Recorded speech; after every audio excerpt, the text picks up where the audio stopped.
Спутник Кыргызстан радиосу. Башкалар айтпаганды биз айтабыз.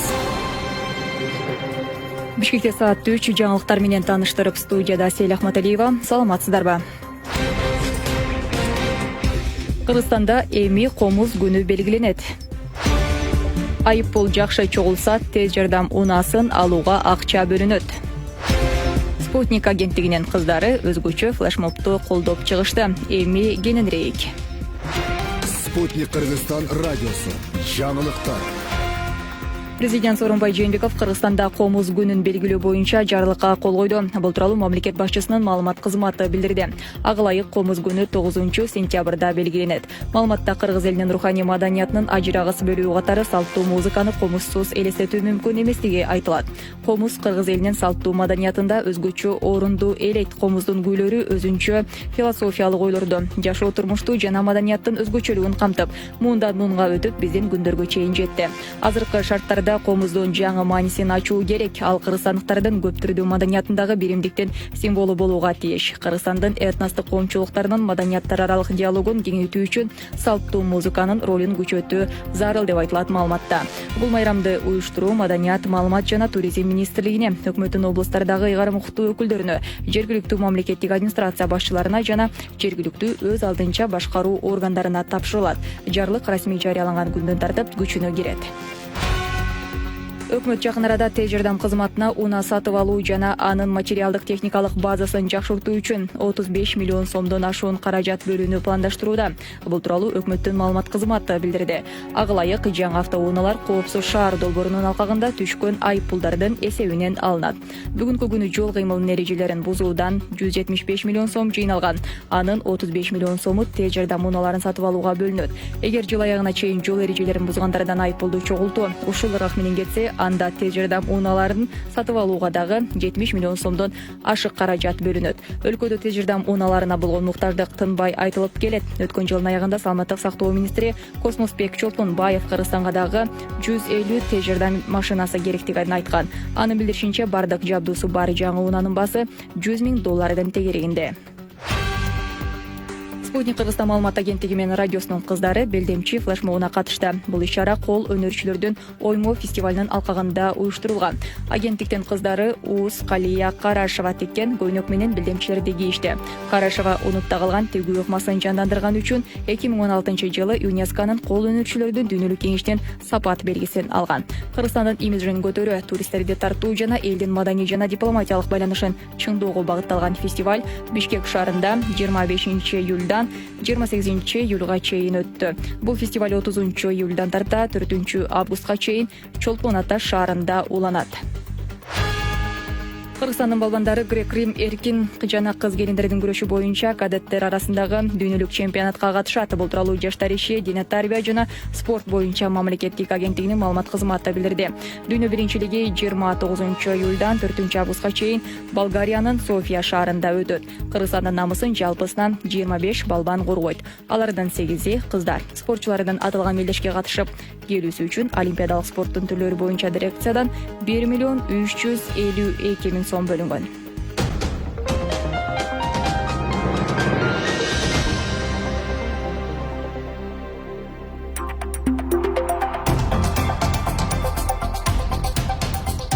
Назарыңыздарда Спутник Кыргызстан радиосу. Өлкөдөгү жана дүйнөдөгү маалыматтарды Спутник Кыргызстан радиосунан тыңдаңыздар. Биздин жыштыктар: Бишкек FM 105, Ош жана Жалал Абад FM 103.2, Нарын FM 95.1, Чолпон Ата FM 105, Каракол FM 89.3, Талас FM 101.1, Баткен FM 101.9. Спутник Кыргызстан. Башкалар айтпаганды биз айтабыз. Ардактуу ормандар, дагы бир жолу саламатсыздарбы? Спутник Кыргызстан радиосу андан ары эфирин уланта бермекчи. Биз 6 мүнөттөрдө кичи жана ири бизнес менен алектенген ишкерлер үчүн бизнес ипотеканын маанилүүлүгү тууралуу кеп кылабыз. Сиз дагы катарыбызга кошулсаңыз болот. 500-66-42-82 WhatsApp жана Telegram'da номеру. Ошондой эле түз эфирден байланышка чыксаңыз дагы болот. 0312 баарыңыздар билгендей Бишкек шаарынын коду 66-42-82. Мындан сырткары биздин Facebook'тагы Спутник Кыргызстан үн алгысы баракчабыздан көрүп жаткан болсоңуз, видеону ал жака дагы комментарий калтырып, сурооңузду узатсаңыз болот. Бул үчүн биз студияга атайын конок чакырганбыз. Бүгүн бизде конокто экономика илимдеринин кандидаты Илимбек Алиев. Саламатсызбы, кош келиңиз. Саламатсыз. Алгач сизге ыраазычылык билдиребиз. Убактыңызды бөлүп, угармандарга маалымат берем деп келгениңиз үчүн. Алгач эле айтсаңыз, мына ушул бизнес ипотека эмне үчүн керек? Албетте, бизнес ипотека кичи ишкана, орто ишканаларга керек. Алар өздөрүнүн көлөмүн экономикага кошот. Кыргызстанда кичи ишкана менен орто ишкананы салыштырганда 99,15% кичи ишканалар. Бирок биз Көпчүлүк пайызы, басымдуу бөлүгү. Бирок экономикада баягы экономиканын структурасына байланыштуу удельный вес деп коет. Удельный вес алып келгендер баягы ички дүн продукцияга көлөмүн алып келет. Булар индивидуальный предприниматели, жеке ишкерлер, өз алдынча бизнес кылгандар. Мисалы алганда биздин Кыргызстандын экономикасы азыркы убакытта көп баягы айыл чарба, кызмат, соодада, эң чоң көлөмү соодада. Демек биздин акча топтолуп, доллар топтолобу, евро топтолуп, ошол биз ошол алып келген нерселерге төлөйбүз чет өлкөгө. Себеби Кыргызстанда импорт экспортко караганда аябай чоң, 3 эсе чоң. Ошон үчүн биздин экономика импорт ориентированный деп коет, не экспорт ориентированный. И бул нерселер дагы баягы банктардын кредитный портфелинде дагы көрүнүп турат. Эң көп берилген кредиттер 27,3% бул соодага кеткен. Анан айыл чарбага 18,5% кеткен. И ипотека, курулуш десек, ипотека 9,6, курулуш 8,8, да, аз. Биз көрүп атабыз, демек биздин Кыргызстандан бир жерге акчалар топтолуп, чет өлкөгө кетет. Же биз кафе, ресторанга барабыз, же автомойкага барабыз. Ошо менен эле биз баягы турмушубузду улантып жатабыз да, ошо азырынча. И биз көрдүк, эң аракет кылгандар, экономиканын ичинде аракет кылгандар бул индивидуальный предпринимательдер. Индивидуальный предприниматель, мисалы, соодада 48,6%. Кызматта 91,6%. Транспортта 52%. Вот биз көргөндөй индивидуальный предприниматель басым жасап атат. Саны дагы көп болуп атат. Булар сооданы жасап, услуга жасап, офисти дагы ойлош керек да. Мисалы, эмнеге офис алат? Кээде баягы иштеген ишине жакын болот, же акчасы көбөйөт, жаңы офис алгысы келет, жаңы имараттар курулуп атат. И в основном 55% офистер ошол многоэтажкаларда курулуп атат да, негизи. Тенденция баягы магистралдан үстүндө жаңы курулуп аткан кубиктерде ошол жакта азыр бир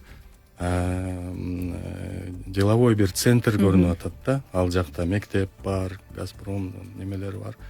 И чоң фирмалар, надежный фирмалар ошол жакта куруп атышат. алар ошол жактан ижарага офис алып жатат, бирок ооба, бирок эң мындай баасы эми үй менен офисти салыштырганда албетте ошо офистин баасы жогору болуп атат. Албетте алар алгысы келет, бирок кымбат, залогтору жок. Не кылыш керек? Банктарда бизнес ипотека берилет, мындай деле ипотека алса болот. Залогторго байланыштуу, анан первоначальный взнос деп коет, аларды дагы төлөш керек.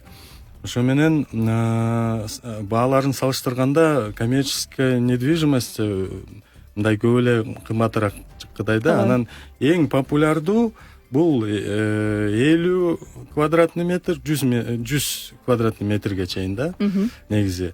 Бирок ушундай квадратура менен офистер арендада дагы бар.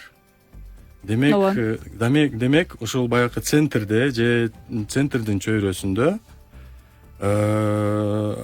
адамдар, ошо бизнесмендер как раз вот арендада отурушат да. Вот. Анан А-класс жаңы офис имараттары курулуп атат отдельно.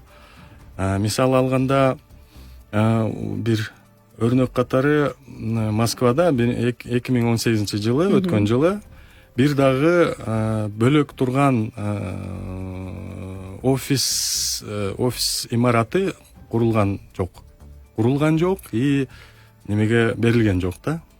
Ижарага берилген жок же сатылган жок. Вот. Демек бир спрос предложение бир көлөмгө келди да, бир орто көлөмгө келген ал жакта. И албетте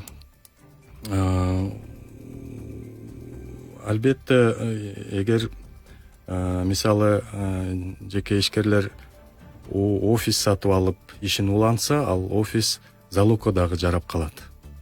Аны кийин эмки жолу дагы кредитке алганга дагы жарайт.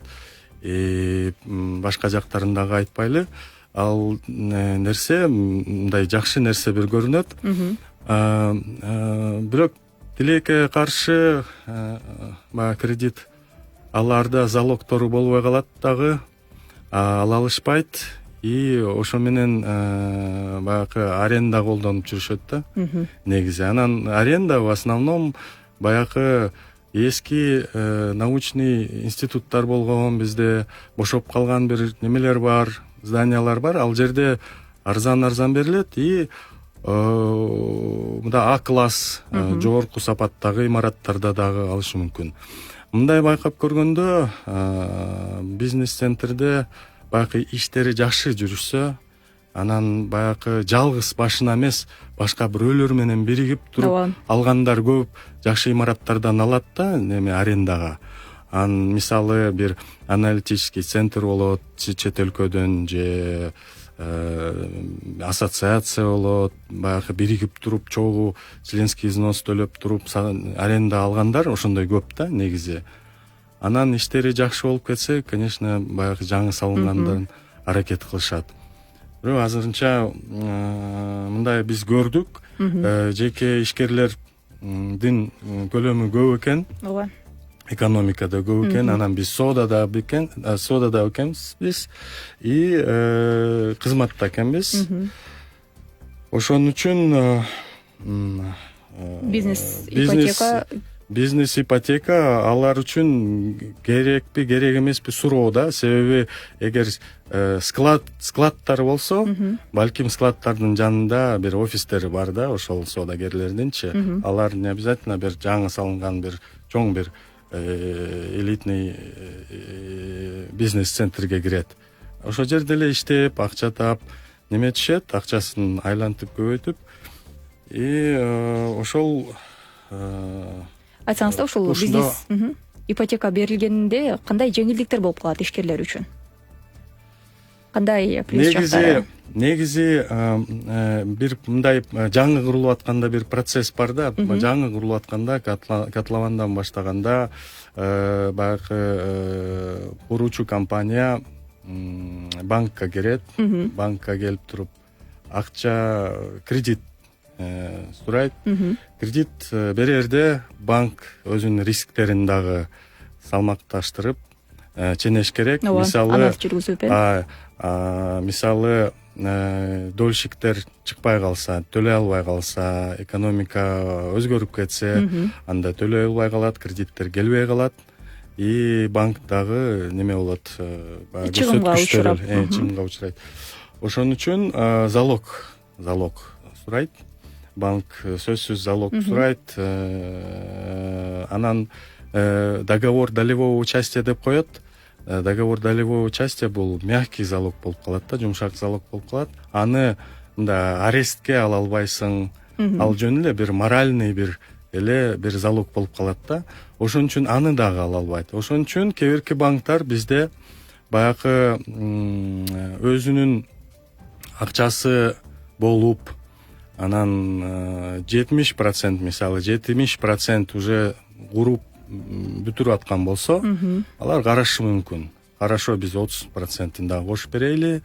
Сенде канча мынча клиент бар экен, уже квартирасын же офистерин сатып алыптыр. Анда биздин жардамыбыз ушул болсун деп кошумча кредиттерди бериши мүмкүн. Анан азыр жаңы өзгөрүүлөр да күтүлүү да.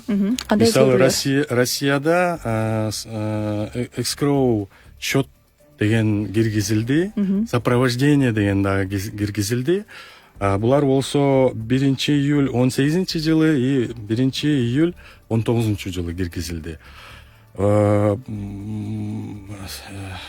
Бул кандай нерсе? Баардык төлөмдөр, дольщиктердин төлөмдөрү банк аркылуу болот. Банкка алып келип акчаларын бир счетко топтойт. Бир счетко топтогондон кийин ал жерде бир келген бир сумма чогулат.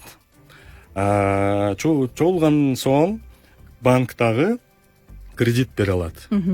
Арзаныраак кредит бере алат. Себеби банктын ичинде өзүндө бир счетто, escrow счетто бир үйдүн суммасы жатат. И ошол дагы бир арзан кылышы мүмкүн.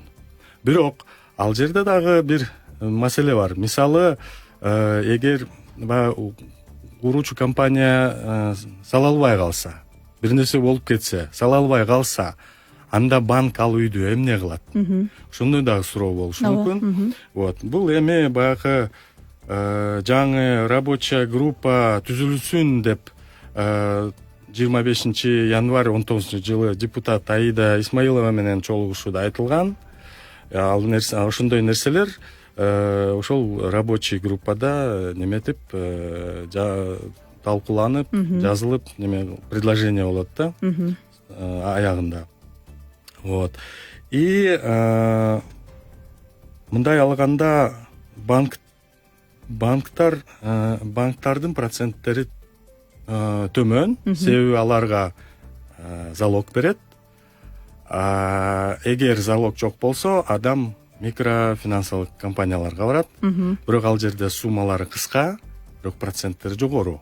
Эмнеге? Себеби дегенде алар балким залогко башкача карайт. Залог талап кылбайт. Мисалы, бир канча адам биригип туруп бир кредит алат, взаимная ответственность болуп. Бирок бул микрокредитный компания эми бир кымбат бир процент болот да, аябай немеси пайызы чоң. Канча пайыз арзан алышы мүмкүн? Канчага кыскарышы мүмкүн? Бизнес ипотека алып жатканда. Микрокредит компания барганда ал жерде ал эми индивидуально барып сүйлөшүш керек. Бизнес ипотека негизи банктарда берилет. Ал баягы индивидуально барып туруп немелерин, кагаздарын көрсөтүп, залогторун көрсөткөндө чечилет. Микрофинансовый просто баягы кымбат болуп атканда, ошол ишкерлер микрофинансовый компаниянын кредиттерин дагы колдонуп атат дегеним да, негизи. Анан банктардын арасында мисалы алар деле каалайт баягы биздин акчаларыбыз узун болсун, пайыздарыбыз төмөн болсун деп. Биз изилдеп көрсөк, пайыздын жогору болгону бул баягы рисктерге байланыштуу болот.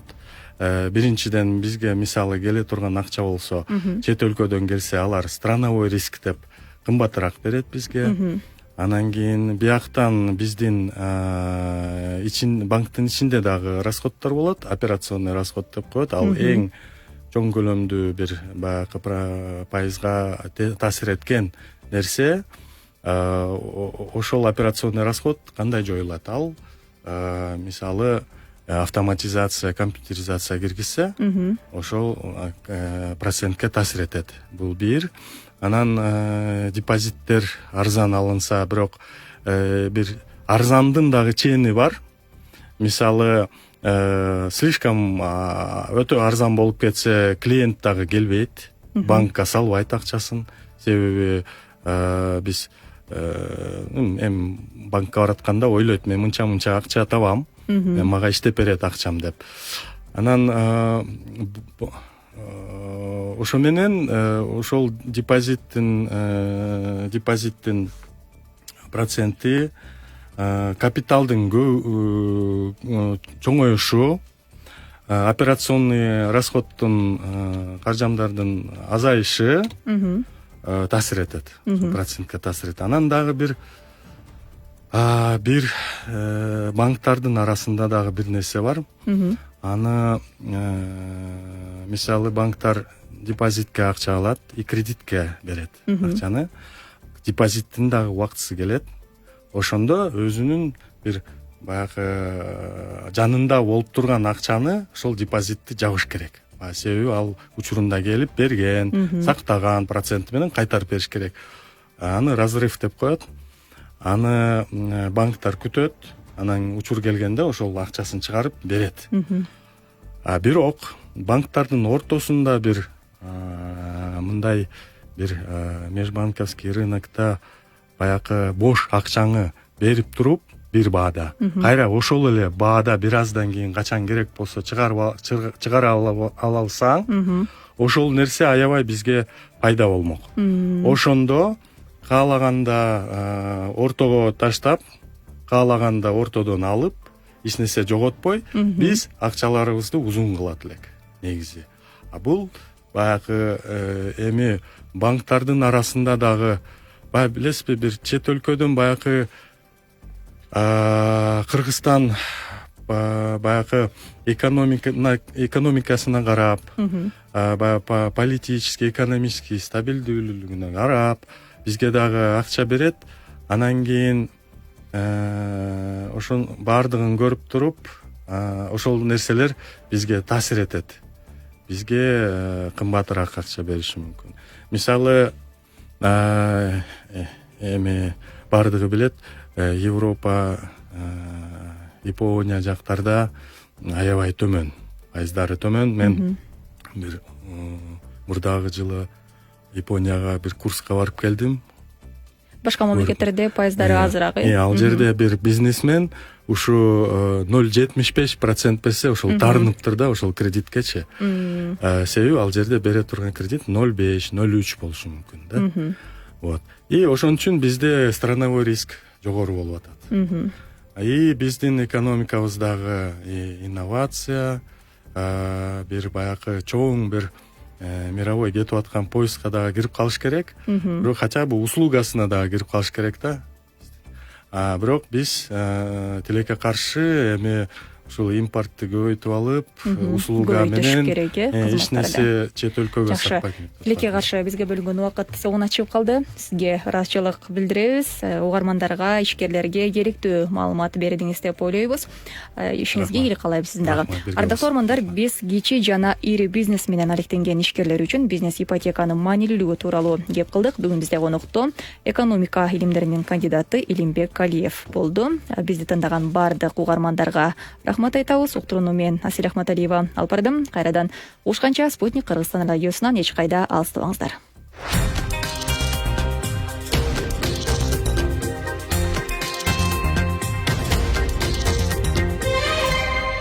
Көйгөйлүү маселе боюнча